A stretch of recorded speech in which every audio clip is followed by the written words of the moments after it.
Minsan nakakapag-marijuana sa ICC, hindi na siya nakakagamit ng fentanyl kasi inaalagaan siya dyan. Eh, sa Pilipinas, mga clear, nagbe-wake and bake yata to. Inamin naman niya nagmamarijuana siya, di ba? But anyway, mga clear, no? Yung maiksi lang natin, no? In-inform ko lang kayo na pinabulaanan, pinasinungalingan ng ICC yung pinapakalat ng kampo ni dating Pangulong Duterte na siya daw ay tumutumba na. Yan ako nakita nagbablog Totoo daw tumutumba Eh, sabi naman ng ICC, hindi Para siguro isang beses lang, baka nahulog sa kama. Hindi natin alam, di ba? Kaya nga, pinoprotektahan, 24/7 ang pagmamonitor. And tingin ko, mga clear, feeling ko lang, although wala tayo doon, feeling ko lang naman to, baka nga mas malakas siya ngayon kasi hindi naman nagre-reklamo yung mga anak niya, di ba? He's okay, he's good. Tingin ko mas malakas siya ngayon. Feeling ko lang bakit? Di na siya nakakapag-marijuana sa ICC. Di ba?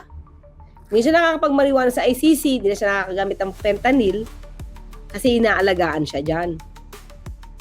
Eh, sa Pilipinas, mga clear, nagbe-wake and bake yata to. Inamin naman niya nagmamarijuana siya, di ba? Di ba? Yun ba yan, mga clear? Pagka mamarijuana, wake and bake ang tawag. Sige nga, please. Nung una ko ito nadinig, hindi ko alam kung ano yun. Wait ha. Tingnan natin na ba ibig sabihin ng wake and bake.